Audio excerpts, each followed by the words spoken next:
Hello साथियों, नमस्कार। आप सभी का स्वागत है ज्ञान जीएस के यूट्यूब चैनल पर। तो जैसा कि आप सभी लोगों को पता है कि 6 प्रैक्टिस सेट को हम कर चुके हैं। अब हम अपना नेक्स्ट प्रैक्टिस सेट नंबर 7 पर आने वाले हैं और आज हमारी क्लास जो है उसी के फॉर्मेट पर यानी कि प्रैक्टिस सेट नंबर 7 की आपकी बात आज हम करेंगे। इससे पहले 38 क्वेश्चनों के हम 6 प्रैक्टिस सेट लगा चुके हैं और आज की क्लास भी आपके लिए बेहद इंपॉर्टेंट होने वाली है। तो चलिए शुरू करते हैं आज की क्लास में। कैसे कैसे कॉन्सेप्ट और कैसे कैसे प्रश्नों के साथ में रहते हैं। देखिएगा, डेली हम खेल रहे हैं 38 प्रश्नों के साथ में। आपके पेपर में, यूपी पुलिस कांस्टेबल के पेपर में 38 प्रश्न ही आएंगे और आपके 38 प्रश्नों के साथ में ही खेलेंगे हम। यही आपके लिए very very most important segment भी आपका होगा। तो चलिए, आज का प्रश्न जैसा कि आपको पता है कि पहला प्रश्न बहुत ही सरल है, लेकिन भाई हमारा विस्तृत कॉन्सेप्ट जो है कि विस्तृत प्रश्नों को करना, प्रश्नों को ज्यादा से ज्यादा समझने की कोशिश करना, क्योंकि जीके जो होगा हमें समझने से ज्यादा आएगी, किताबों से ज्यादा से हम जीके नहीं पढ़ सकते। तो आप सुनिएगा, सिर्फ आप देखिएगा, नोट्स प्रिपेयर कर लीजिएगा। अब नोट्सों की तो जरूरत नहीं है, तो सिर्फ सुनिएगा आप लोग और लिख लीजिएगा। पीडीएफ के लिए आपको जो नंबर दिख रहा है, बहुत सारे एसएमएस आ रहे थे कि सर पीडीएफ वगैरह नहीं मिल रहा है, तो जो नंबर आपको स्क्रीन पर दिख रहा है आप इससे व्हाट्सएप कर सकते हैं हमारे नंबर पर, या आप कमेंट्स बॉक्स में जाइएगा, उसमें जो पहला लिंक आपका होगा उससे आप पीडीएफ भी डाउनलोड कर सकते हैं। चलिए शुरू करते हैं आज की क्लास में। आज की क्लास में क्या क्या बेहतरीन होने वाला है। पहला क्वेश्चन है कि दक्षिण भारत का मैनचेस्टर किसे कहते हैं। तो दक्षिण भारत का मैनचेस्टर किसे कहते हैं, ठीक है। अगर मैं यहां से बात करूं कि मैनचेस्टर, अगर मैं बात करूं कि भारत का मैनचेस्टर किसे कहते हैं, भारत का मैनचेस्टर क्या होता है, जहां पर मिलें बहुत सारी होती हैं, जहां पर औद्योगिक धंधे बहुत सारे होते हैं, यानी कि औद्योगिक क्षेत्र बहुत सारा होता है, उसे हम क्या कहते हैं, उसे मैनचेस्टर की श्रेणी में रख लेते हैं। जैसे कपास की मिलें हैं आपके गुजरात में सबसे ज्यादा है, तो भारत का मैनचेस्टर किसे कहते हैं। उसके बाद अगर बात करें कि उत्तर भारत का मैनचेस्टर किसे कहते हैं, उत्तर भारत का मैनचेस्टर किसे कहते हैं। उसके बाद हमारा प्रश्न है कि दक्षिण का किसे कहते हैं, दक्षिण का किसे कहते हैं, है ना। ऐसे प्रश्न हमारे आते हैं। दक्षिण भारत का किसे कहते हैं। फिर हम कह सकते हैं पूर्व का बोस्टन किसे कहते हैं, पूर्व का बोस्टन किसे कहते हैं। ऐसे बहुत सारे प्रश्न हमारे पेपर में पूछे जा सकते हैं और पूछे भी जाएंगे। हो सकता है ऐसा ही प्रश्न आपसे मैचिंग करने के लिए पूछ लिया जाए, यानी कि मैचिंग करने के लिए भी ऐसे प्रश्न पूछे जाते हैं। ये भी याद रखिएगा कि मैचिंग भी हम इसमें कर सकते हैं, ऐसे प्रश्न पूछे जा सकते हैं। तो देखिएगा, भारत का मैनचेस्टर किसे कहते हैं, ठीक है। तो भारत का मैनचेस्टर किसे कहते हैं, आप अहमदाबाद को कहते हैं। किसे कहते हैं, अहमदाबाद। किस नदी के किनारे है, साबरमती नदी के किनारे है अहमदाबाद, तो अहमदाबाद को कहते हैं। उत्तर भारत का मैनचेस्टर किसे कहते हैं, तो उत्तर भारत का मैनचेस्टर कहते हैं हम कानपुर को कहते हैं, क्योंकि उत्तर प्रदेश में है। दक्षिण भारत का किसे कहते हैं, तो कोयम्बटूर को कहते हैं, कोयम्बटूर को कहते हैं, जो कि हमारा आंसर है यही आपका कोयम्बटूर। अगर पूर्व के बोस्टन की बात करेंगे तो पूर्व का बोस्टन भी हम किसे कहते हैं, अहमदाबाद को कहते हैं। पूर्व का बोस्टन भी किसे कहते हैं, अहमदाबाद को। देखिएगा, एसएससी के पेपर में एक बार इसी तरह से मैचिंग करने के लिए भी पूछा गया था, ठीक है। अहमदाबाद में क्या है आपके, अहमदाबाद में अगर बात करेंगे, अहमदाबाद साबरमती नदी के किनारे है। इस नदी के किनारे है साबरमती नदी, तो साबरमती नदी के किनारे है। और अगर यहीं पर कोयम्बटूर की बात करेंगे तो कोयम्बटूर जो है आपके कपड़े उद्योग के लिए प्रसिद्ध है, इसीलिए इसे मैनचेस्टर के नाम से जानते हैं। किस उद्योग के लिए प्रसिद्ध है, कपड़े यानी कि सूती वस्त्रों के लिए प्रसिद्ध है। और यहीं पर आपके गन्ना प्रजनन अनुसंधान संस्थान भी है, गन्ना प्रजनन अनुसंधान संस्थान भी आपके कहाँ पर है, तमिलनाडु में है, आपके कोयम्बटूर में। तो कोयम्बटूर कहाँ पर है, आपके तमिलनाडु में है। और गन्ना प्रजनन अनुसंधान संस्थान भी आपके यहीं पर है। वेरी वेरी मोस्ट इंपोर्टेंट है, यानी कि जो बातें मैं आपको बता रहा हूँ वो आप नोट कर लीजिएगा, याद रखिएगा। कैसे भी आप पढ़िएगा, लेकिन आप पढ़िएगा, क्योंकि यहीं से तो हमारे बेहतरीन बेहतरीन प्रश्न बनेंगे, जिससे हमारी क्लासें एकदम जबरदस्त होने वाली हैं। ऐसे ही ऐसे क्लास, ठीक है। Very very most important class आपको मैंने बता ही दिया है कि किस तरह से हम और भी पढ़ने वाले हैं। देखिएगा, जैसे आपके जितने भी प्रीवियस ईयर हैं उनको एमसीक्यू फॉर्मेट में, आपके जैसे फिजिक्स हो गया, केमिस्ट्री हो गया, बायो हो गया, आपका सब फ्री ऑफ कॉस्ट में ही क्लास आपको प्रोवाइड करा दी जाएंगी। दोस्तों तो लगे रहिएगा जीएस ज्ञान के साथ में। और आपके लिए बेहद इंपॉर्टेंट कॉन्सेप्ट के साथ में हम पढ़ाई कर रहे हैं। देखिएगा, इस तरह से ही प्रश्न आपके पेपर में पूछे जाते हैं और ऐसे ही प्रश्न पूछे जाएंगे आपके। 1 से 1.5 घंटा आप दीजिएगा, 38 क्वेश्चनों को समाप्त करेंगे। डेली आप इतनी ही जीएस की तैयारी करिएगा, आपका पूरा का पूरा पेपर यहीं से फंसने वाला है। ठीक है, वही क्वेश्चन है जो आपके पेपर में लगातार पूछे जाते हैं, पूछे गए हैं। देखिएगा, ऐसा सीएचएल में सब प्रश्न आपके पूछे गए हैं, सीएचएसएल में पूछे गए हैं, एमटीएस में पूछे गए हैं, एसएससी सीजीएल में पूछे गए, रेलवे एग्जाम में पूछा गया, जहां पे भी डिटेल यहाँ पर लिखा हुआ है। ठीक है, तो चलिए, दक्षिण भारत की हमने बात करी, बेंगलुरु की बात करेंगे तो बेंगलुरु को क्या कहते हैं? सिलिकॉन सिटी कहते हैं। क्या कहते हैं बेंगलुरु को? सिलिकॉन सिटी कहते हैं बेंगलुरु को।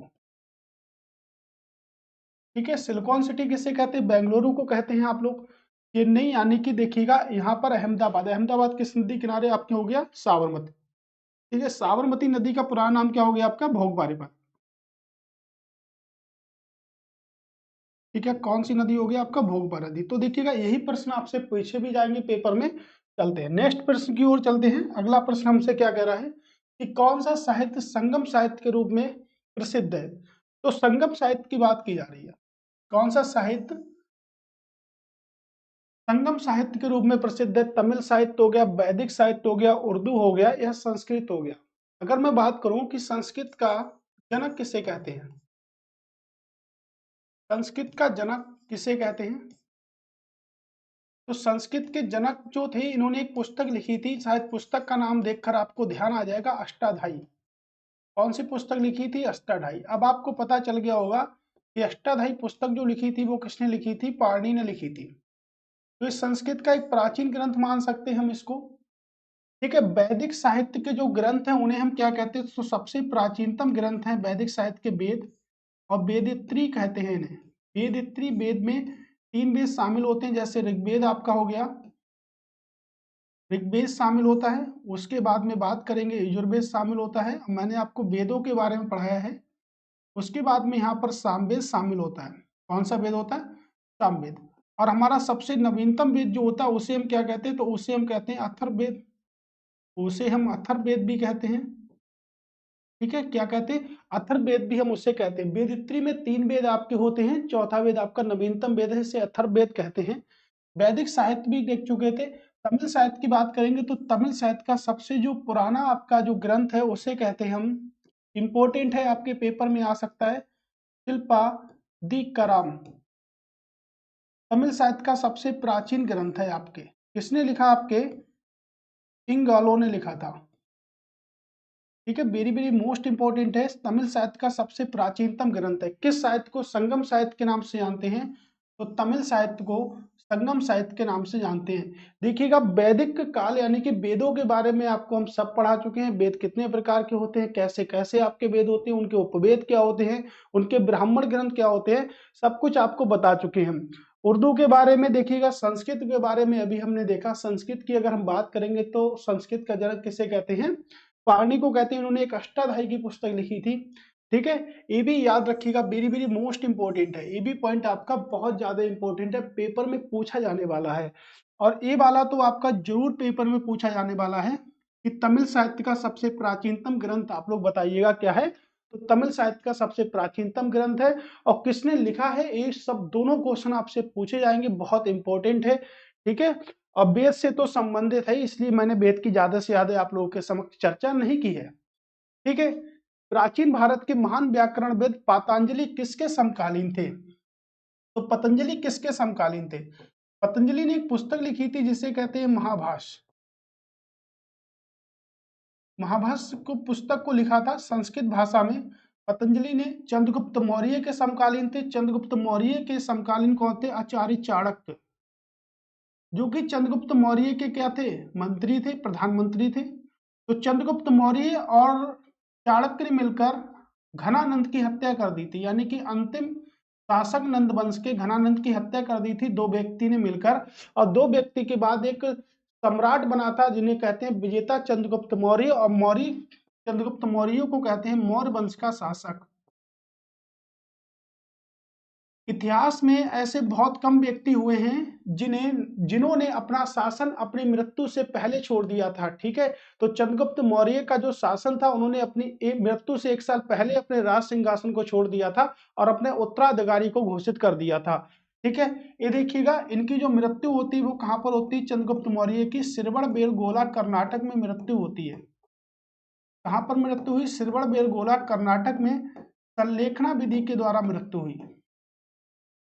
इस विधि के द्वारा मृत्यु हुई, संलेखना विधि के द्वारा मृत्यु हुई कर्नाटक के श्रवणबेलगोला में। और इनका जो मकबरा है वो लकड़ी का बनाया गया मकबरा है। मकबरा कहाँ पर है? चंद्रगुप्त मौर्य का पाटलिपुत्र में मकबरा है, जो कि लकड़ी से बनाया गया है। किससे बनाया गया? लकड़ी से बनाया गया है। सम्राट अशोक की बात करेंगे तो सम्राट अशोक को देखिएगा, ठीक है, आपके शिलालेखों से जनता को संबोधित करने वाले, शिलालेखों से जनता को संबोधित करने वाले या जनता को अवगत कराने वाले, जनता को संबोधित करने वाले पहले व्यक्ति कौन? आपके शिलालेख, सम्राट अशोक। प्रीवियस ईयर क्वेश्चन पूछा गया था, किसने खोजे थे शिलालेख? तो 1837 में सबसे पहले अशोक के शिलालेख को जेम्स प्रीसेप ने खोजा था। किसने खोजा था? जेम्स प्रीसेप ने। प्रीवियस ईयर प्रश्न है आपका, जेम्स प्रीसेप ने खोजा था। ठीक है, अशोक के बड़े 14 शिलालेख थे, छोटे आपके 20 शिलालेख थे, ओवरऑल याद रखिएगा। तो सबसे ज्यादा महत्वपूर्ण आपका 13वां शिलालेख है, जिससे आपके कलिंग के युद्ध का विवरण मिलता है। कलिंग युद्ध का विवरण मिलता है। ठीक है, कलिंग युद्ध का विवरण मिलता है। कब मिलता है? आपका 261 बीसी में। कब मिलता है? 261 बीसी में मिलता है। और कलिंग अगर पूछा जाता है कलिंग किन दो नदियों के किनारे है, तो हम कह सकते हैं कलिंग महानदी व गोदावरी दो नदियों के किनारे है। तो कलिंग कहाँ पर है? आपके उड़ीसा में है। कहाँ पर है कलिंग? उड़ीसा में है। याद रखिएगा, कहाँ पर है कलिंग? आपके उड़ीसा में। ठीक है, जो बातें मैं आपको बताते चल रहा हूँ वो आप याद रखिएगा, क्योंकि वही आपके पेपर में आने वाली हैं। ठीक है, पतंजलि किसके समकालीन थे? तो पुष्पमित्र शुंग के समकालीन थे। किसके समकालीन थे? पुष्पमित्र शुंग के समकालीन थे। ठीक है, तो शिलालेखों के माध्यम से जनता को सबसे पहले संबोधित करने वाला जो व्यक्ति था वो कौन था? आपके अशोक। ठीक है, याद रखिएगा, कौन थे? अशोक। ठीक है, नेक्स्ट प्रश्न है हमारा, जंग लगने पर लोहे का भार। तो लोहे का भार जंग लगने पर क्या होगा? तो लोहे पर जंग जो लगेगी तो जंग की भूरे कलर की परत जम जाती है। भूरी परत जम जाती है, जिसे क्या कहते हैं? इसे हम कहते हैं फेरिक ऑक्साइड। क्या कहते हैं इसे हम? इसे हम फेरिक ऑक्साइड कहते हैं। तो जब जब आपके लोहे पर जंग लगेगी तो लोहे का भार क्या होगा? बढ़ेगा, घटेगा? कोई परिवर्तन नहीं होगा, या परिवर्तन होता है। क्या होगा? बढ़ेगा। यानी कि लोहे पर जंग लगती है तो उसका भार हमेशा बढ़ता है। लोहे के परमाणु क्रमांक की बात करेंगे तो लोहे का परमाणु क्रमांक होगा 26। और लोहे के का जो सबसे अच्छा जो अयस्क है उसे हम कहते हैं मैग्नेटाइट, जिसमें आपके 72% लोहा पाया जाता है। मैग्नेटाइट लोहे का सबसे अच्छा अयस्क है। और लोहे का सबसे अच्छा रूप की अगर बात करेंगे तो ढलवा लोहा होता है, आपका पिटवा लोहा होता है। एक तो ढलवा लोहा होता है, दूसरा आपका क्या होता है? पिटवा लोहा होता है। ठीक है, दो लोहे के रूप होते हैं, और भी बहुत सारे रूप होते हैं, लेकिन इंपॉर्टेंट है आपके ढलवा और पिटवा लोहा। ठीक है, याद रखिएगा। तो सबसे अच्छा लोहे का जो अयस्क होता है उसे हम क्या कहते हैं? मैग्नेटाइट कहते हैं। तो जंग जब जब लड़ेगी, ठीक है, जब जब लोहा जंग लगेगी लोहे पर, तो उसका वजन हमेशा बढ़ेगा, घटेगा वजन नहीं। ठीक है, तो वजन हमेशा क्या होगा? बढ़ेगा। कर्क रेखा निम्नलिखित में से किन राज्यों से गुजरती है? तो किन राज्यों से कर्क रेखा गुजरती है? क्वेश्चन हमारा ये है। तो देखिएगा, आप लोगों को पता है कि जो कर्क रेखा हमारी होती है वो भारत को दो भागों में विभाजित करती है। कर्क रेखा जो होती है भारत को दो भागों में विभाजित करती है। कितने डिग्री का एंगल बनाती है? 23.5 डिग्री उत्तरी अक्षांश का एंगल बनाती है, यानी कि नॉर्थ एंगल बनाती है। अगर यहाँ पे हम साउथ कर देते, एन की जगह अगर यहाँ पर एस बना देते तो ये मकर रेखा हो जाती है। 23.5 डिग्री की रेखा भारत को दो भागों में विभाजित करती है। दो भागों में विभाजित करती है भारत की रेखा। जो कि भारत के 8 राज्यों से गुजरती है। कितने राज्यों से गुजरती है? 8 राज्यों से गुजरती है। तो क्या उत्तर प्रदेश से गुजरती है? पता नहीं भाई, बताइएगा, आप लोग बताइएगा। उत्तर प्रदेश से गुजरेगी, गुजरात से हो गई, ठीक है आपके, ठीक है। देखिएगा ट्रिक है, ट्रिक से ही देख लेते हैं। यानी कि मित्र पर गमछा झाड़, ये ट्रिक आपको याद होगी, मित्र पर गमछा झाड़, ठीक है। तो इससे और भी सरल हमारे पास में होता है। मी से क्या होगा? मी से मणिपुर, मिजोरम, क्या होगा? मिजोरम। गुजरात हो गया, मिजोरम हो गया, 8 राज्यों से गुजरती है। त्रिपुरा हो गया, ठीक है, त्रिपुरा हो गया। उसके बाद अगर बात करेंगे तो देखिएगा पा से क्या होगा? पश्चिम बंगाल से भी गुजरती है आपकी कर्क रेखा। रा से कहां से गुजरेगी? राजस्थान से गुजरेगी कर्क रेखा। मित्र पर गमछा झार, गा से गुजरात हो गया, मा से क्या हो गया? मध्य प्रदेश हो गया। जहां सबसे अधिक लंबाई कर्क रेखा की किस राज्य में है? मध्य प्रदेश में सबसे अधिक लंबाई है। उसके बाद देखिएगा मध्य प्रदेश से अब अलग हो गया छत्तीसगढ़, तो छत्तीसगढ़ से भी कर्क रेखा गुजरती है। जहां से क्या हो गया? झारखंड हो गया। यानी कि भारत के 8 राज्यों से कर्क रेखा गुजरती है।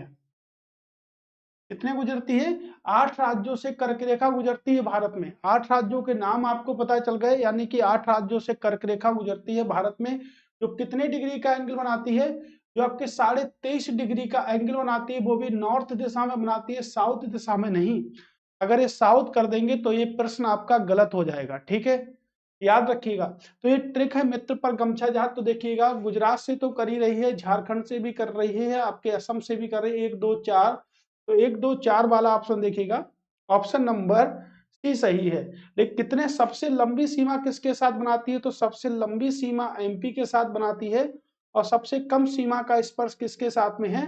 तो सबसे कम सीमा का स्पर्श किसके साथ में है? झारखंड के साथ में है, सबसे कम सीमा का स्पर्श। देखिएगा अब प्रश्न ये भी पूछा सकता है कि किन किन राज्यों से लगती, तो देखिएगा बिहार से नहीं लगती, उत्तर प्रदेश से नहीं लगती। सबसे ज्यादा ऑप्शन में पूछे जाने वाले प्रश्न आपके यही हैं, किन किन राज्यों से नहीं लगती, ठीक है। ऐसे ही हमारे पास में मकर रेखा होती है। तो मकर रेखा अगर बात करेंगे, मकर रेखा का जो एंगल होता है वो कितना होता है? 23.5 डिग्री, ठीक है, होता है 23.5 डिग्री, लेकिन साउथ में होता है। अब भूमध्य रेखा जो होती है वो विश्व के मानचित्र को 2 भागों में विभाजित करती है। भूमध्य रेखा या हम कह सकते हैं विषुवत रेखा, ठीक है, कितनी होती है? 0 डिग्री अक्षांशीय रेखा को भूमध्य रेखा कहते हैं।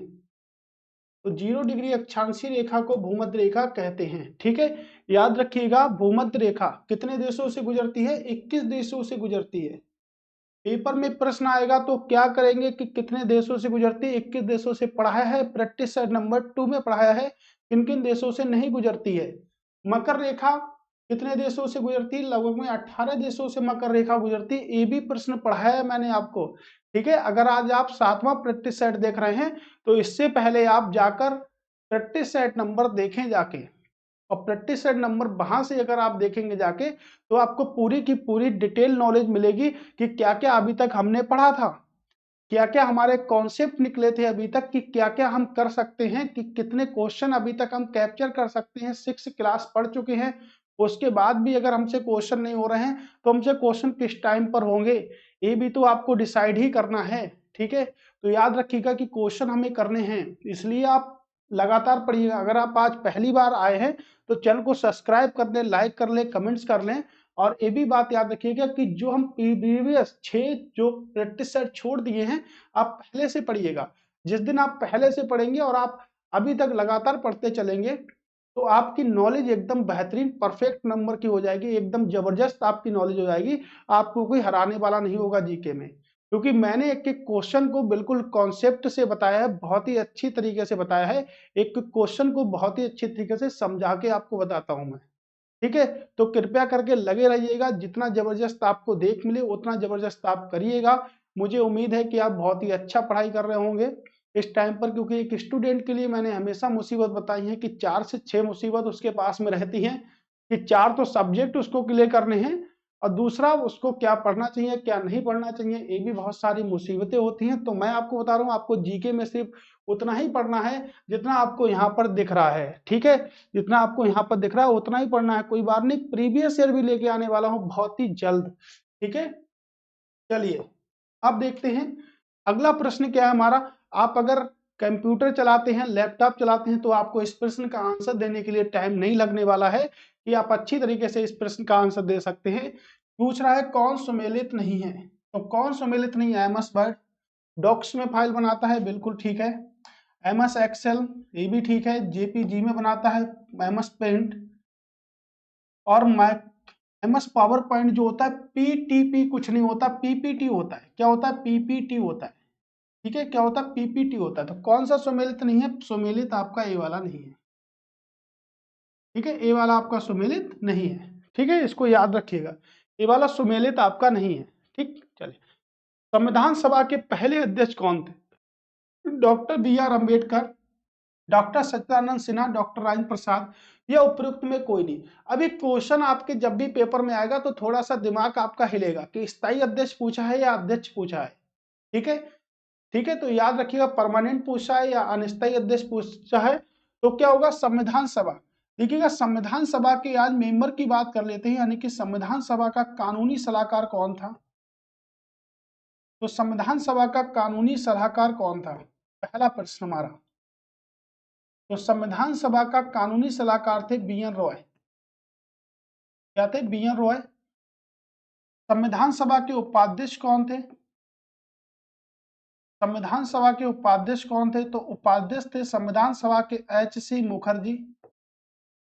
संविधान सभा के उपाध्यक्ष थे। संविधान सभा का प्रतीक क्या था? तो संविधान सभा का प्रतीक था हाथी। संविधान सभा का सुलेखक कौन था? लिखा किसने? कल ही मैंने बताया था आपको। तो संविधान सभा का जो सुलेखक थे उन्हें क्या कहते? प्रेम बिहारी नारायण। किस नाम से जानते हैं हम उन्हें? प्रेम बिहारी नारायण के नाम से जानते हैं। इन्हें संविधान सभा का सुलेखक कहते हैं, यानी कि प्रेम बिहारी नारायण के नाम से इनको हम जानते हैं। इतनी सी बात आपको पता होनी चाहिए। संविधान सभा का कवर पृष्ठ किसने बनाया? जो हमारी कवर पृष्ठ थी, यानी कवर पृष्ठ किसने बनाया? तो कवर पृष्ठ बनाया नंदलाल बोस ने। किसने बनाया? नंदलाल बोस ने। ठीक है, तो इतनी तो हमें सभी बातें पता होनी चाहिए कि कौन क्या करके आया संविधान में, क्या क्या संविधान में बनाया गया, कैसे कैसे चीजों को रखा गया। संविधान बनकर तैयार हो गया 26 नवंबर 1949 को। राइट, 26 नवंबर 1949 को बनने में तैयार हो गया। सबसे ज्यादा मेहनत लगी मसौदा समिति की। मैंने कई सारे नाम भी बताए थे, प्रारूप समिति हो गई, मसौदा समिति हो गई, पांडुलेखन समिति हो गई, ड्राफ्टिंग कमेटी हो गई, क्योंकि स्थापना हुई थी और सबसे ज्यादा आपके यहीं पर टाइम लगा। ठीक है, 29 अगस्त 1947 को मसौदा समिति गठित हुई। तो सबसे ज्यादा टाइम किस समिति ने लिया? मसौदा समिति ने लिया। संविधान को बनाने में सबसे ज्यादा प्रमुख जो समिति है वो आपकी मसौदा समिति है। डॉक्टर बी आर अम्बेडकर इसी प्रारूप समिति के अध्यक्ष थे। ठीक है, सच्चिदानंद सिन्हा भारतीय संविधान सभा के पहले अस्थायी अध्यक्ष। कहां से थे? अस्थायी अध्यक्ष थे। तो भारतीय संविधान सभा के पहले अस्थायी अध्यक्ष थे। उसके बाद देखिएगा संविधान सभा के पहले स्थायी अध्यक्ष। अब बताइएगा क्या लगाएंगे आप लोग? ठीक है, क्योंकि अस्थायी अध्यक्ष बनाए गए थे 9 दिसंबर 1946 को। संविधान सभा की जब पहली मीटिंग हुई थी तो 9 दिसंबर 1946 को, और डॉक्टर राजेंद्र प्रसाद बनाए गए थे 2 दिन के बाद में। तो अगर मैं इसका सही आंसर मानूंगा तो मैं सही आंसर, तो इसमें ये पूछा गया था कि संविधान सभा के पहले अध्यक्ष कौन थे? अस्थायी स्थायी से तो बात ही नहीं कर रहा है, कौन होगा? डॉक्टर सच्चिदानंद सिन्हा होंगे। कौन होंगे? डॉक्टर सच्चिदानंद सिन्हा आपके पहले स्थायी अध्यक्ष है। अस्थायी अध्यक्ष कुछ भी पूछा, लेकिन ओवरऑल पहले पूछा है डॉक्टर सच्चिदानंद सिन्हा आपके पहले होंगे। ठीक है, देखिएगा 22 जुलाई 1947 को राष्ट्रीय ध्वज को अपनाया गया।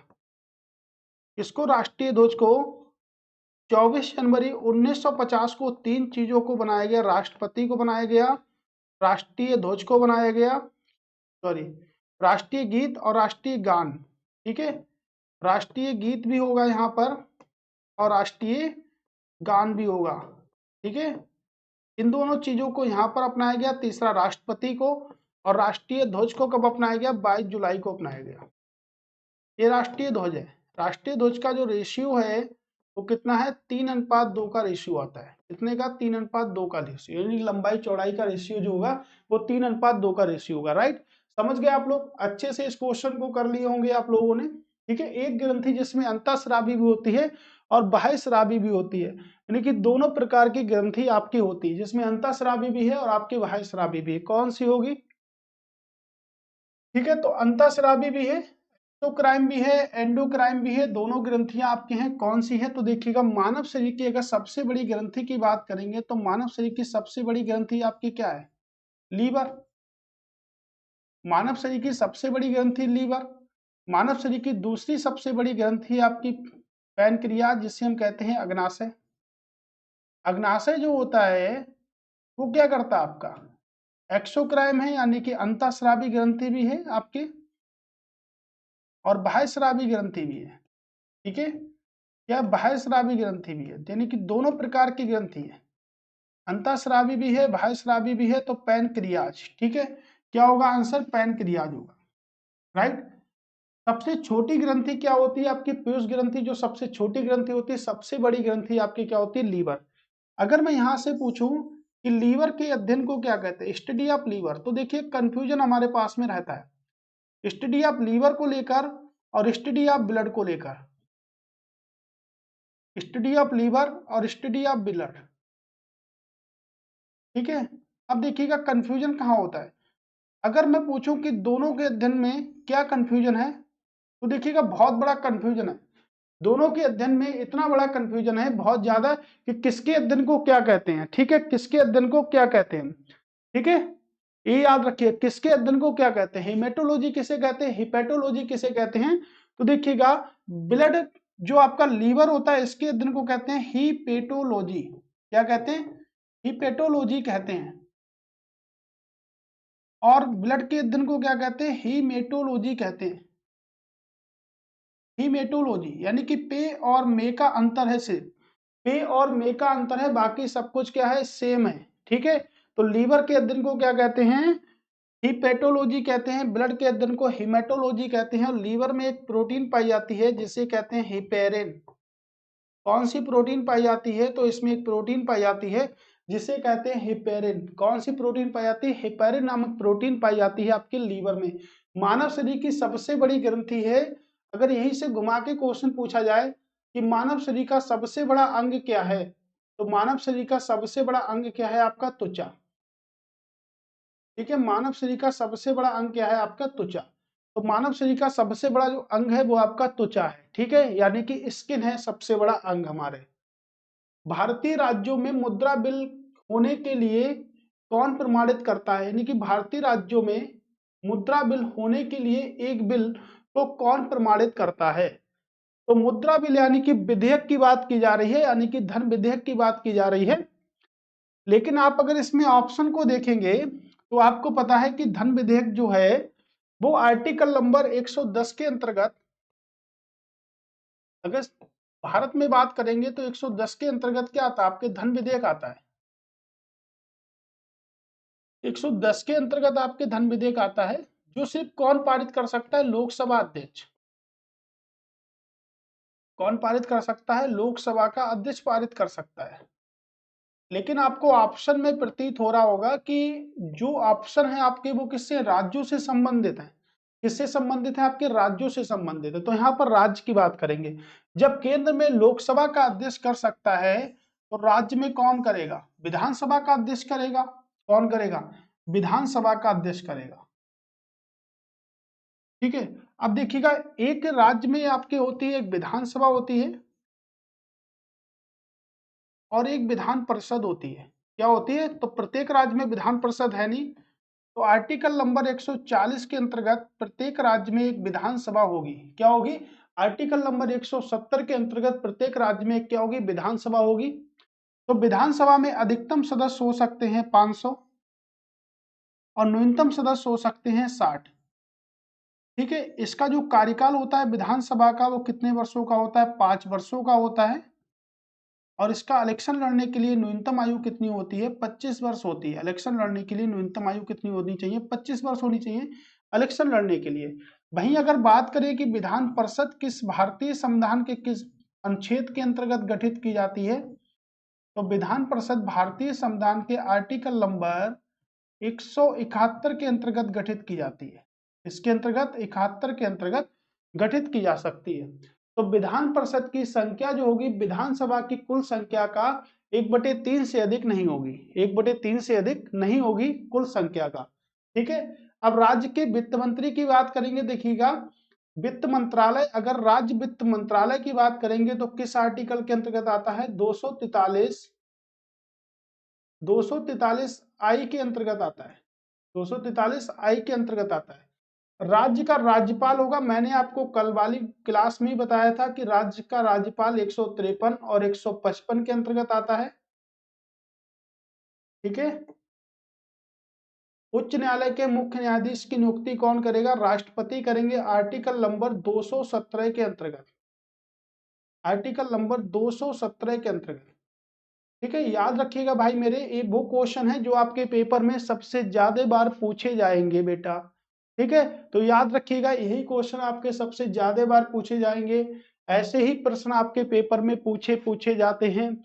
चलते हैं आपके 10वें प्रश्न की ओर मूव करते हैं। ठीक है, समझ में आया? एकदम क्लियर हो रहा है कॉन्सेप्ट? अगर कॉन्सेप्ट क्लियर ना हो तो आप तुरंत बताएं, ठीक है, कि कॉन्सेप्ट क्लियर नहीं हो रहा है। ठीक है, याद रखिएगा इस नंबर पर जाकर आप बात भी कर सकते हैं। ठीक है, ये नंबर आप लोग देख लीजिएगा। ओके, चलते हैं नेक्स्ट प्रश्न की ओर। कह रहे हैं वनों की कमी नगरीकरण और प्रदूषण को बढ़ता सभी निम्नलिखित में से किसके कारण होता है? यानी कि वनों की कमी किसके कारण होती है, नगरीकरण किसके कारण होता है, प्रदूषण किसके कारण बढ़ते हैं, निम्नलिखित में सबका कारण क्या है? तो सबका कारण क्या है सभी को पता है। वन की बात करेंगे, अगर कहें कि अंतरराष्ट्रीय वन दिवस कब बनाते? अंतरराष्ट्रीय वन दिवस बहुत इंपॉर्टेंट है पेपर में। ठीक है, वानकी बोल दें, वन बोल दें, कब बनाते हैं? तो 21 मार्च को बनाते हैं। कब बनाते हैं? 21 मार्च को। और आपके वन अधिनियम भी आ चुका था, भारत में वन अधिनियम भी पारित किया जा चुका है। तो वन अधिनियम किस डेट को आया था? वन अधिनियम की बात करेंगे तो 1980 में क्या आया था? वन अधिनियम आया था। ठीक है, क्या आया था? 1980 में वन अधिनियम आपके आया था।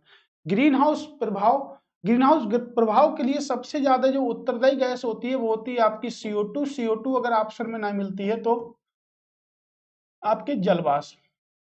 ठीक है, क्या होता है? जलवाष्प होता है। बिल्कुल फीलिंग आपको ऑफलाइन क्लास वाली आ रही है, नहीं आ रही है, ये भी मुझे बता दें। ठीक है, क्योंकि मैं इतने हल्के हल्के आपको पढ़ा रहा हूं कि आपका एक एक कॉन्सेप्ट जो है वो आपका क्लियर हो जाए। ठीक है, अगर कॉन्सेप्ट एक एक आपका क्लियर होता है तभी मुझे शांति मिलेगी कि मैंने अच्छे से पढ़ाया है। ठीक है, तो कमेंट जरूर कीजिएगा क्लास में, बताइएगा जरूर, लाइक जरूर करिएगा। ठीक है, जितना आप कमेंट्स करेंगे, जितना आप लाइक करेंगे, उतने बढ़िया क्वेश्चन आपको मैं पढ़ाऊंगा। बिल्कुल वो क्वेश्चन पढ़ाऊंगा जो पेपर में आने वाले हैं। ठीक है, ये भी क्वेश्चन आने वाले हैं, ऐसा ना समझिएगा कि ये क्वेश्चन पेपर में नहीं आएंगे। ठीक है, याद रखिएगा वैश्विक तापमान होगा, ओजोन रिक्तीकरण होगा। ओजोन परत संरक्षण दिवस कब बनाते हैं? तो ओजोन परत संरक्षण दिवस 16 सितंबर को बनाते हैं। और ओजोन परत को मापने की इकाई क्या होती है? डॉप्सन।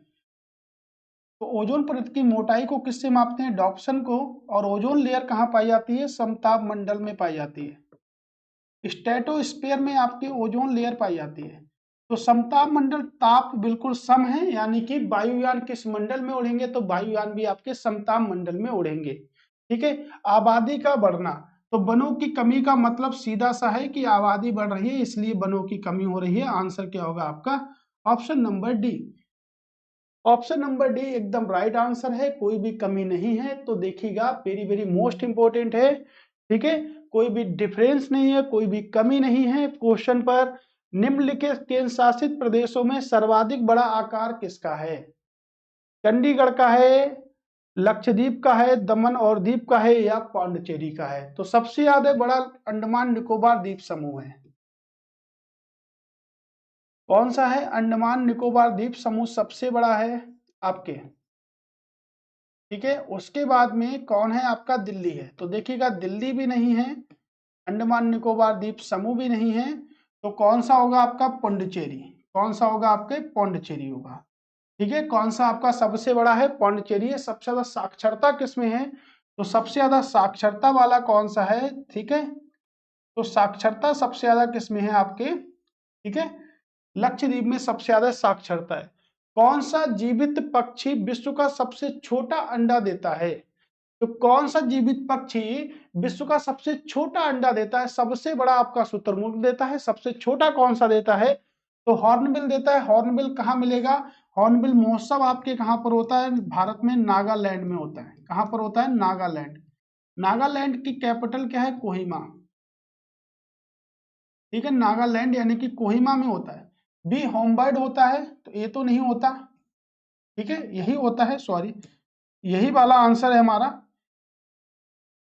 ठीक है, आंसर आपका यही वाला है। ठीक, याद रखिएगा इस बात को।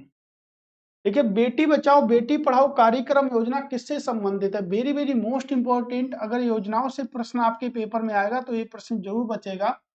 ठीक है, कि पेपर में जरूर बना दिया जाए। इसको छोड़ने का कोई उद्देश्य नहीं बनता। बेटी पढ़ाओ बेटी बचाओ, ठीक है, क्योंकि आप लोग अभी, आपकी शादी होगी, फिर बच्चे होंगे, बेटी होंगी, तो उनको पढ़ाना जरूरी है। भारत सरकार ने एक अधिनियम लेकर आई थी कि बेटी बचाओ बेटी बढ़ाओ और बेटी, ठीक है, बेटी बढ़ाओ और बेटी पढ़ाओ। ये है आपका टोटल, क्या कहते हैं, शिक्षा का अधिकार। तो देखिएगा पढ़ाओ लगा हुआ है यानी कि शिक्षा का अधिकार है। तो शिक्षा का अधिकार कैसा है? एक मौलिक अधिकार है। शिक्षा का अधिकार मौलिक अधिकार है, यानी कि 6 से 14 वर्ष के जो बच्चे होते हैं उनको पढ़ाना निःशुल्क है। क्या है? निःशुल्क व अनिवार्य शिक्षा दी जाती है। निःशुल्क व अनिवार्य शिक्षा दी जाती है। कोई भी पैसा हमारी शिक्षा में समाप्त नहीं होता है। निःशुल्क व अनिवार्य शिक्षा, ठीक है, निःशुल्क व अनिवार्य शिक्षा दी जाती है। राइट, तो निःशुल्क व अनिवार्य शिक्षा दी जाएगी आपके 6 से 14 वर्ष के बच्चों को। निःशुल्क व अनिवार्य शिक्षा कैसा है? देखिएगा, भारतीय संविधान में फंडामेंटल राइट्स भी है। डीपीएसपी राज्य के नीति निर्देशक एलिमेंट्स की श्रेणी में भी आता है, और आपके फंडामेंटल ड्यूटीज में भी आता है। तो सभी में आता है। अगर हम बात करेंगे मौलिक अधिकारों के अंतर्गत 21A में रखा गया है। डीपीएसपी में अनुच्छेद नंबर 45 के अंतर्गत रखा गया है। और अगर डीपी फंडामेंटल राइट्स की बात करेंगे तो शिक्षा का अधिकार 51A के तहत रखा गया है। इसके तहत 51A के तहत। ठीक है, तो संविधान में एक कहा गया है कि 6 वर्ष से लेकर 14 वर्ष के बच्चों को निःशुल्क व अनिवार्य शिक्षा देना जरूरी है। ठीक है, तो देखिए भारत में अनिवार्य शिक्षा प्रदान करने के लिए जल्दी विवाह प्रणाली पर प्रतिबंध लगाना, भारत में सभी बालिकाओं को अनिवार्य शिक्षा प्राथमिक शिक्षा की व्यवस्था कराना, भारत की महिला आबादी के बहुराष्ट्रीय अंतःग्रहण को बेहतर करना, ये तो गलत है। भारत में गिरते हुए शिशु लिंगानुपात का समाधान एवं बालिकाओं का सशक्त बनाना। क्या होगा राइट आंसर? ठीक है, बेटी बढ़ाओ और Beti Padhao. Very very most important है। इससे बेहतरीन प्रश्न नहीं बन सकता योजनाओं से। ठीक है, कमेंट्स करके बताइएगा कि इसका आंसर क्या होने वाला है। वेरी वेरी मोस्ट इंपोर्टेंट है। ठीक है, आप बताइएगा क्या इसका आंसर होने वाला है। ठीक है, याद रखिएगा इस बात को।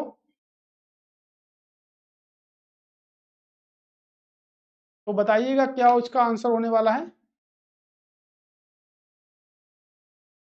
तो क्या होगा इसका आंसर? क्या आप लोगों को मिला? एक बेहतरीन प्रश्न है, बहुत ज्यादा। ठीक है, तो देखिएगा ऑप्शन होगा, यानी कि शिक्षा से रिलेट नहीं करेगा, ना तो इससे रिलेट करेगा। आपका ऑप्शन क्या होगा? ऑप्शन होगा कि भारत में गिरते हुए लिंगानुपात व समाधान बालिकाओं को सशक्त बनाना। ठीक है, क्या होगा? बेटी बढ़ाओ और बेटी पढ़ाओ, यानी कि पढ़ाई से भी संबंधित होगा। तो आप लोग ए लगा सकते थे इसमें। ठीक है, ए वाला तो नहीं, ए वाला लगा सकते थे, लेकिन ये वाला भी क्या है? पूरी तरीके से गलत है, रॉन्ग आंसर है। ठीक है, याद रखिएगा। प्रश्न नंबर कितने हो गए आपके? 13। 13 प्रश्न अभी तक हो पाए हैं, उसके बाद भी आपके प्रश्नों को लगातार जारी रखा जाएगा। ठीक है, तो चलिए देखते हैं कि प्रसिद्ध गीत सारे जहां से अच्छा हिंदुस्तान हमारा की रचना किसने की थी? तो सारे जहां से अच्छा हिंदुस्तान हमारा की रचना किसने की थी? आपके शाहिर लुधियानी ने, सैयद अहमद खान ने, सर महमूद इकबाल ने, या बहादुर शाह जफर ने की थी? बहादुर शाह जफर क्यों करेगा? बहादुर शाह जफर ने तो की नहीं थी। हिंदुस्तान हमारा, आंसर क्या होगा? मोहम्मद इकबाल। क्या आंसर होगा आपके? मोहम्मद इकबाल ने की थी। ठीक है, इतनी बात याद रखिएगा। पल्ली आंदोलन किससे संबंधित है? तो पल्ली आंदोलन किससे संबंधित है? तो वहां के आपके तमिलनाडु से संबंधित है। किससे संबंधित है? आपके तमिलनाडुओं से। ठीक है, याद रखिएगा, बल प्रश्न थे, इन पे ज्यादा डिटेल चर्चा है नहीं। भारत कला भवन कहाँ पर स्थित है? तो भारत कला भवन हम कह सकते हैं कहाँ पर स्थित, देखिएगा लखनऊ की स्थापना किसने करी? लखनऊ की स्थापना की थी आसफ उद दौला ने। और लखनऊ को पहले हम कहते थे अवध। लखनऊ को पहले हम क्या कहते थे? तो लखनऊ को पहले हम अवध कहते थे। और अवध की स्थापना किसने करी? शहादत खान ने। ठीक है, अवध की स्थापना किसने करी? तो अवध की स्थापना की बात करेंगे, शहादत खान ने की थी। कहना भारत कला भवन कहाँ पर है? वाराणसी में आपके है, यानी कि बनारस में है। किस नदी किनारे है? गंगा नदी। आगरा की स्थापना किसने करी? तो आगरा की स्थापना सिकंदर लोदी ने की थी। की थी सिकंदर लोदी ने आगरा की स्थापना की थी। ठीक है, तो याद रखिएगा, वेरी वेरी मोस्ट इंपोर्टेंट है आपके लिए। ओके, तो चलिए नेक्स्ट प्रश्न की बात करते हैं कि भारत की सड़क प्रणाली को विश्व का कौन सा स्थान प्राप्त है? तो विश्व की सबसे बड़ी दूसरी सड़क पद्धति है। कितनी? आपकी दूसरी। इंपॉर्टेंट है, आपके लेटेस्ट करंट अफेयर्स में पढ़ने को आपको मिलेगा पूरी तरीके से। ठीक है, कि कितने नंबर पर कौन सी बन चुकी है। भारत में सिकंदर लोदी का शासनकाल क्या था? देखिएगा, लोदी वंश आपकी दिल्ली सल्तनत का अंतिम वंश था। याद रखिएगा, दिल्ली सल्तनत का अंतिम वंश क्या था? लोदी वंश था। तो दिल्ली सल्तनत का जो अंतिम वंश था वो क्या था? लोदी वंश था। और लोदी वंश की अगर बात करेंगे तो लोदी वंश का संस्थापक कौन था? तो लोदी वंश के संस्थापक जो थे उन्हें हम कहते हैं बहलोल लोदी। तो लोदी वंश के संस्थापक बहलोल लोदी। बहलोल लोदी के बाद में जो व्यक्ति बैठे उन्हें हम कहते हैं सिकंदर लोदी। और सिकंदर लोदी के बाद में जो व्यक्ति आया उसे हम कहते हैं इब्राहिम लोदी। यानी कि लोदी वंश के 3 शासक हुए। तो कह सकते हैं दिल्ली सल्तनत का अंतिम शासक कौन हुआ?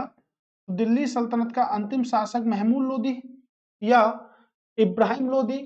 कौन हुआ? तो दिल्ली सल्तनत का अंतिम शासक इब्राहिम लोदी, और लोदी वंश का अंतिम शासक भी कौन? इब्राहिम लोदी।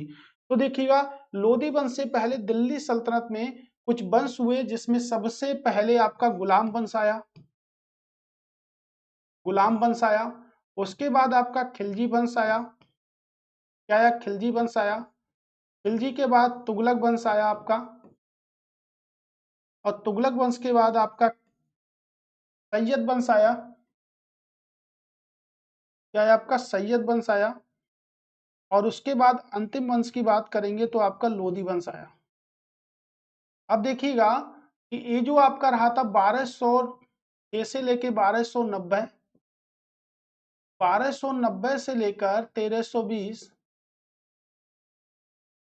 1320 से लेकर 1414, 1414 से लेकर 1451, और 1451 से लेकर 1526, 1451 से लेकर 1526। देखिएगा, इंपॉर्टेंट पॉइंट को देखिएगा, दिल्ली सल्तनत के सभी वंशों को देखिएगा। ठीक है, ये तो हमारी बात रही कि दिल्ली सल्तनत के जो वंश हैं उनकी बात हमने कर ली। अब देखिएगा, बहलोल लोदी की अगर बात करेंगे तो देखिएगा कब गद्दी मिली होगी? तो 1451 में गद्दी मिली होगी, और 1489 तक गद्दी रही। ठीक है, और 1489 से गद्दी लेकर 1517 तक गद्दी रही।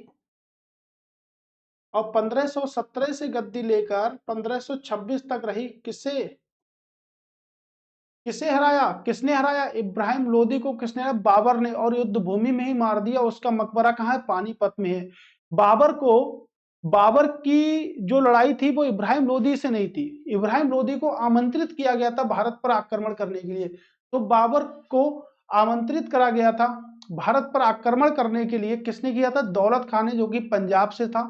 उसने बाबर को आमंत्रित किया था कि बाबर इब्राहिम लोदी को हरा देगा, उसके बाद वो अपने शासनकाल में चला जाएगा। लेकिन ऐसा नहीं हुआ। ठीक है, बाबर ने ही अपनी सत्ता स्थापित कर दी, और दौलत खां को भी उसने क्या करा? हरा दिया। दौलत खां को भी उसने हरा दिया। ठीक है, तो ऐसा वो नहीं कर पाया। तो देखिएगा, इब्राहिम लोदी का जो अंतिम शासक था, पानीपत के प्रथम युद्ध में मारा गया। पानीपत के प्रथम युद्ध से बाबर ने अपने मुगल वंश की नींव रख दी। किस वंश की नींव रख दी? मुगल वंश की उसने नींव रख दी। ठीक है, तो इसमें देखिएगा सिकंदर लोदी का जो शासन काल है वो देखिएगा, ये सिकंदर लोदी का शासन काल है। ठीक है, सिकंदर लोदी क्या करता था? ठीक है, सिकंदर लोदी के बहुत सारे काम किए थे सिकंदर लोदी ने। गुलरुखी नाम की कविता लिखता था। नंबर 1 पॉइंट, आगरा शहर की स्थापना करी। आगरा शहर की स्थापना करी और अपनी राजधानी आगरा बना दी। तो आगरा शहर की स्थापना कर दी सिकंदर लोदी ने। मुफ्त अनाज की व्यवस्था कर दी वहां के रहने वाले लोगों के लिए। निजाम खां इसके बचपन का नाम था। क्या नाम था बचपन का? निजाम खां। ठीक है, तो ये याद रखिएगा कि शासन टाइम बहुत इंपॉर्टेंट है। शासन आपसे किसी भी वक्त कहीं भी पूछा सकता है, पेपरों में बहुत बार पूछा गया है शासन टाइम। ठीक है, तो शासन टाइम पर फोकस करिएगा कि यहाँ से ऐसे कौन से पॉइंट होंगे जो हमारे पेपर में आ सके। कितने इंपॉर्टेंट पॉइंट होंगे? अभी क्वेश्चन हम 18 पढ़े, 18 दूनी कितना होता है? 36। 36 के साथ में भी 2 प्लस होंगे आपके। ठीक है, और देखिए क्वेश्चनों के साथ में भी हम पढ़ सकते हैं उपाधियों का अंत है, यानी कि आर्टिकल नंबर 18 में क्या? उपाधियों का अंत। देखिए पढ़ने से हम कहीं से भी पढ़ सकते हैं। 18A में पद्म श्री पद्म विभूषण की शुरुआत करी गई थी। ये मैंने क्वेश्चन आपको कल पढ़ाया था। तो क्या क्वेश्चन के नंबरों से भी पढ़ा जा सकता है? बिल्कुल पढ़ाया था, क्वेश्चनों के नंबर से भी पढ़ा जा सकता है। ठीक है, अगर क्वेश्चन के नंबर से भी पढ़ा जा सकता है तो पढ़ने के लिए जीके के लिए कोई स्पेशल किताब की जरूरत नहीं होती। जहां से मन करे वहां से पढ़ना स्टार्ट कर दो जीके के लिए। ठीक है, जहां से तुम्हारा मन करे। अतीत के चलचित्र किसके द्वारा लिखा गया उपन्यास है? सुरेंद्र कुमार, मुंशी प्रेमचंद, गोदान, मैथिली शरण गुप्त। नहीं लिखा गया। महादेवी वर्मा। कहा? महादेवी वर्मा। ठीक है, महादेवी वर्मा के द्वारा लिखा गया था। ठीक, नेक्स्ट प्रश्न क्या हमारा? उत्तर प्रदेश राज्य के क्षेत्रफल का कुल कितना प्रतिशत बना आवरण है? ठीक है, कितना है आपका? लगभग में 5.8, 6.88, 10.8, 9.8। कौन सा है आपका? Option number B. ठीक है, अभी जो वन रिपोर्ट आई है उस पर भी हम देखेंगे। तो इस क्वेश्चन को हम करंट अफेयर्स में बिल्कुल बहुत अच्छी तरीके से देखेंगे। ठीक है, इस क्वेश्चन पे करंट अफेयर्स पे हम बात करेंगे इस क्वेश्चन पर। ठीक है, भारत में कृषि क्षेत्र में आमतौर किस प्रकार की बेरोजगारी पाई जाती है? तो किस प्रकार की बेरोजगारी पाई जाती है भारत में? ठीक है, स्वैच्छिक बेरोजगारी, प्रच्छन्न बेरोजगारी, यानी कि छुपी हुई बेरोजगारी। क्या कहते हैं इसे? छिपी हुई, छुपी हुई बेरोजगारी होती है हमारे पास में। छुपी हुई बेरोजगारी कैसे? यानी कि अंदर से आप बहुत दुखी हैं लेकिन ऊपर से आप बहुत खुशी दिख रहे हैं। ठीक है, अंदर से बहुत आप दुखी हैं लेकिन ऊपर से आप बहुत खुशी दिख रहे हैं, ऐसी क्या है? प्रच्छन्न बेरोजगारी है। तो भारत में कृषि में किस प्रकार की बेरोजगारी पाई जाती है? ठीक है, एक हमारे पास में है मौसमी बेरोजगारी। क्या है? मौसमी बेरोजगारी, यानी कि जैसा मौसम वैसे। अगर सेब बिकने का मौसम है तो सेब बेच रहे हैं, आम बेचने का मतलब है तो आम बेच रहे हैं, मूंगफली बेचने का मतलब है तो मूंगफली बेच रहे हैं। जैसा जैसा मतलब जैसा जैसा मौसम बन रहा है वैसी वैसी चीजें हम बेच रहे हैं। इसको मौसमी बेरोजगारी कहते हैं। प्रच्छन्न छुपी हुई बेरोजगारी, यानी कि तुम बहुत पढ़े लिखे हो, बहुत खेती वगैरह है लेकिन फिर भी क्या हो? दुखी हो, तो छिपी हुई बेरोजगारी कहते हैं। तो प्रश्न है कि कौन सी है? तो आपके देखिएगा संरचनात्मक बेरोजगारी है, प्रच्छन्न है, तो छिपी हुई बेरोजगारी है भारत में। ठीक है, याद रखिएगा। भारत में हरित क्रांति का श्रेय किसको दिया था? मैंने आपको प्रैक्टिस सेट नंबर 3 कराया, उसमें हरित क्रांति के बारे में पूरी तरीके से आपको मैंने बताया है। ठीक है, तो हरित क्रांति की शुरुआत तीसरी पंचवर्षीय योजना में की गई थी। इसमें तीसरी पंचवर्षीय योजना में हरित क्रांति की शुरुआत की गई थी। 1966 और 67 में हरित क्रांति की शुरुआत की गई थी तीसरी पंचवर्षीय योजना में। डॉक्टर एम एस स्वामीनाथन को भारत में हरित क्रांति का श्रेय दिया जाता है। क्यों? क्योंकि इन्होंने हरित क्रांति जो है वो आपके खाद्यान्नों से संबंधित है। किससे संबंधित है? खाद्यान्न उत्पादन से। तो भाई खाद्यान्न उत्पादन से संबंधित है आपकी हरित क्रांति। और इन्होंने मैक्सिकन के गेहूं को उगाया था और बहुत ज्यादा उत्पादकता वहां पर हासिल हुई थी। इन्होंने पंजाब में मैक्सिकन के गेहूं को उगाया था और बहुत ज्यादा उत्पादकता क्या हुई थी, हासिल हुई थी मैक्सिकन के गेहूं को। ठीक है, तब से इन्हें भारत में